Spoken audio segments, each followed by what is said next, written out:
Le téléphone retentit dans les bureaux de l'Élysée. Pourtant, aucun conseiller ne se précipite pour répondre. Sur l'écran du combiné, un nom apparaît. La Maison-Blanche. Mais le moment est déjà passé. À Washington, la patience s'est évaporée. Les États-Unis viennent de marquer une limite claire, et pour une fois, c'est Paris qui vacille. Plus de murmures derrière des portes closes, plus d'avertissements polis, plus de façades diplomatiques. Maintenant, on négocie avec le RN, et le premier plan du gouvernement des USA en a dans le ventre. Restez jusqu'à la fin, car ce qui se passe maintenant est incroyable. Après les voyages à Washington du RN, un proche de Trump visite aujourd'hui le RN.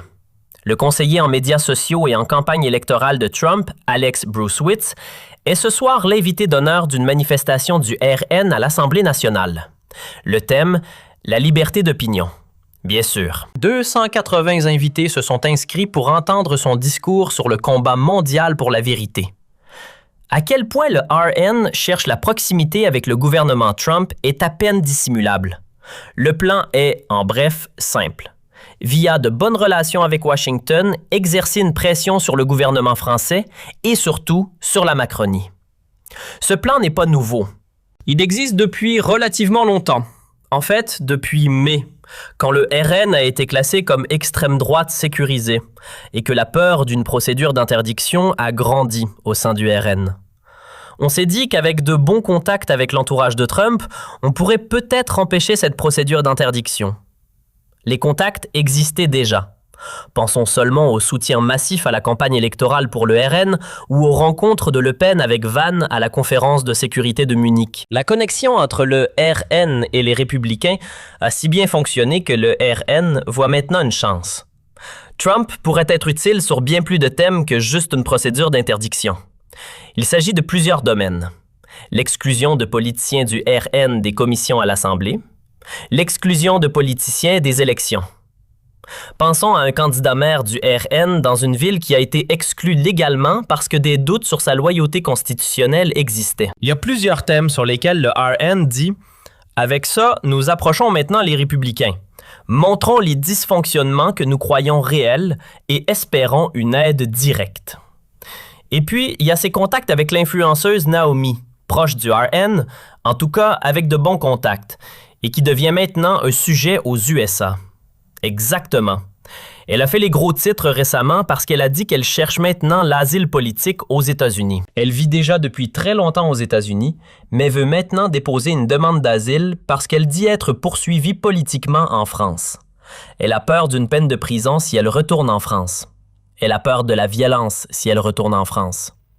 Elle l'a diffusé relativement publiquement aux États-Unis. Elle a ensuite été invitée par une députée du Congrès qui lui a dit qu'elle aiderait absolument à obtenir cet asile et que c'est terrible ce qui se passe en France. Entre autres, elle a dit hier dans un podcast que la situation en France est devenue si grave qu'avant les élections, des politiciens du RN meurent de manière mystérieuse. Elle se réfère aux élections municipales dans une région où plusieurs politiciens du RN sont morts. Le gouvernement Trump sait donc tout et tire des parallèles avec ce qui est arrivé à Trump aux USA. Trump, c'est maintenant 5 000 € par seconde. Ces 10 secondes viennent de coûter 50 000 € aux Français. Un gouffre qui s'élargit, et tout cela en grande partie à cause de 7 hommes. En 7 ans de pouvoir, Emmanuel Macron a ajouté plus de 300 milliards d'euros à la dette publique. Qui paiera les intérêts? Certainement pas lui. Il est trop occupé à envoyer des milliards en Ukraine. Pendant ce temps, il nous étrangle. Les impôts explosent. Plus de 127 milliards d'euros prélevés via la TVA, l'impôt sur le revenu, les taxes. Votre fiche de paie fond comme neige au soleil.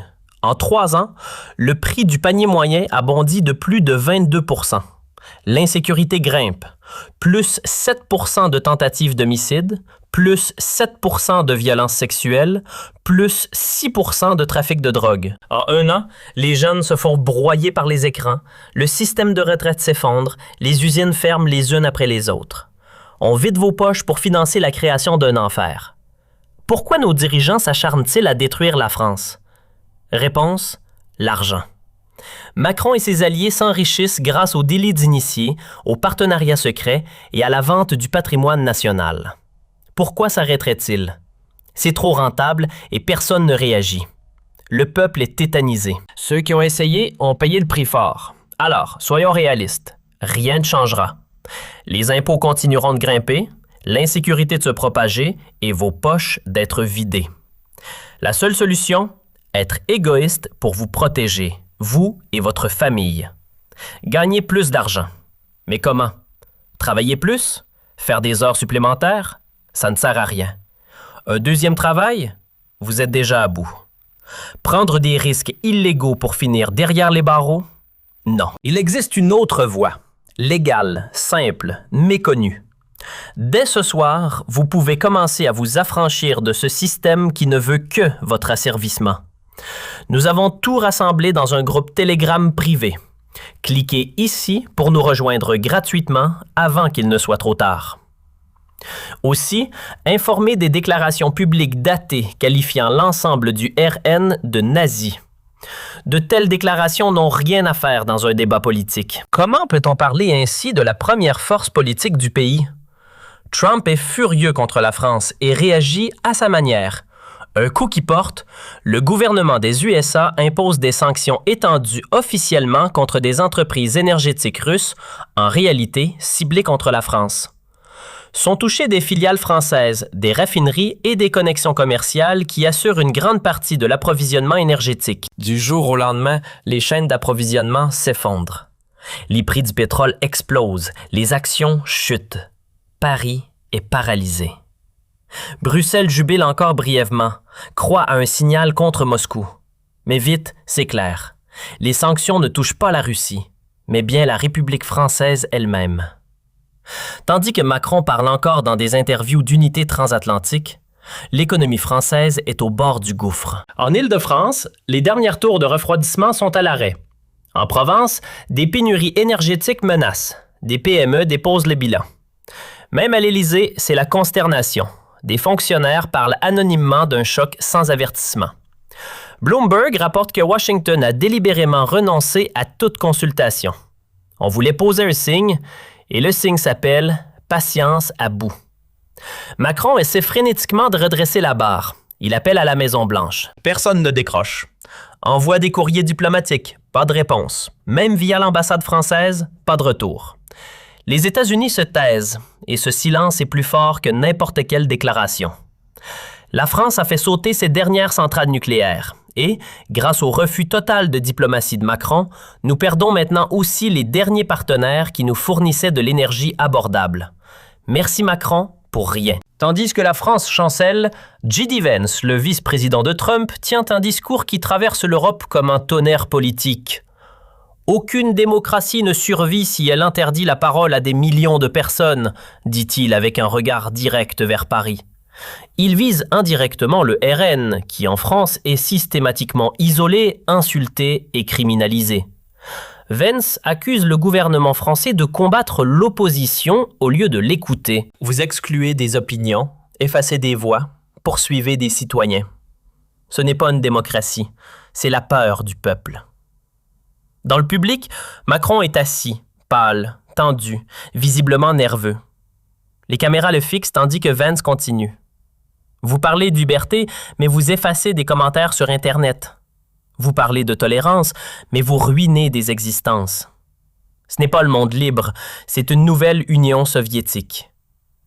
Les applaudissements sont assourdissants. Même les médias conservateurs, qui rapportent autrement avec retenue, célèbrent le discours de Vance comme un tremblement de terre politique. En coulisses, Washington a décidé depuis longtemps. Trump et Vance veulent parler avec le RNN, pas avec Renaissance.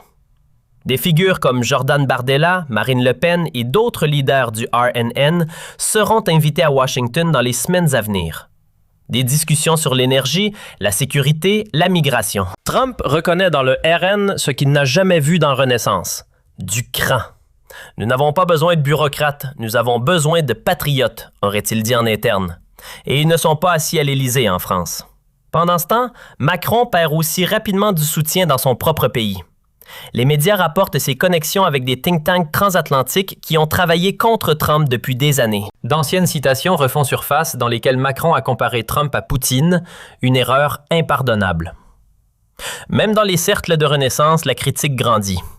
Il a détruit notre relation avec les États-Unis, dit-on la main devant la bouche. L'humeur bascule. Tandis que la confiance diminue en France, le RN vit sa plus grande ascension depuis sa fondation. Dans les sondages, il atteint 27% au niveau national, un record historique. Dans le sud de la France, il est déjà au-dessus de 40%. Les gens voient que Washington prend le RN au sérieux, tandis que Macron est ignoré. L'impression que la vraie opposition est le nouvel espoir de l'Occident. Trump observe tout ça avec une précision froide. Il sait que la France n'est pas l'ennemi pour lui, mais le gouvernement qui dirige le pays. Pour lui, Renaissance est devenu le symbole du déclin moral de l'Europe, un parti qui obéit plutôt à Bruxelles qu'à son propre peuple. J.D. Vance le résume à la télévision. L'Europe est devenue un musée. On peut regarder la liberté, mais plus la toucher. À Paris, c'est l'état d'exception. Pourtant, tandis que la panique grandit, quelque chose d'autre grandit aussi. L'espoir chez ceux qui n'avaient plus de voix depuis des années. Les mouvements patriotiques dans toute l'Europe célèbrent le virage de Trump. Enfin, quelqu'un écoute le peuple, dit-on partout. Les républicains veulent une nouvelle Europe, sans bureaucrates, sans front républicain, sans censure. Et la France est au centre de ce changement. Aujourd'hui, nous parlons d'un moment qui ébranle le paysage politique français. Un moment après lequel rien ne sera plus comme avant. Washington en a assez. Plus de sourires amicales, plus de déclarations tempérées, plus d'avertissements diplomatiques bien emballés. Ce qui vient maintenant de la Maison-Blanche est un tonnerre, une déclaration de guerre, un message clair à Paris. Et au centre de ce message se trouve un homme, Emmanuel Macron. Macron qui s'est mis en scène pendant des années comme bâtisseur de ponts, celui qui a prétendu pouvoir maintenir le contact avec Washington mieux que quiconque. L'homme de Renaissance qui s'est vendu comme ancre de stabilité de l'Occident. Pourtant, précisément, cet homme devient maintenant le problème pour l'Amérique, pour l'Europe et pour la France. Car ce qui s'est passé s'est construit longtemps en arrière-plan, dans l'ombre, en murmure. Mais maintenant, c'est sur la table. Incontournable, indéniable. Et ça vient précisément d'un coin que Paris voulait ignorer, du RN, et plus précisément de figures comme Bardella. Et maintenant arrive le vrai ultimatum, pas comme une lettre, pas comme une exigence, mais comme un signal, comme un déplacement de pouvoir. Trump fait savoir que si les USA parlent avec la France, ce n'est plus avec Renaissance, pas avec Macron, pas avec Attal, mais avec le RN, Le Pen, Bardella, les gens qu'on a systématiquement diffamés en France.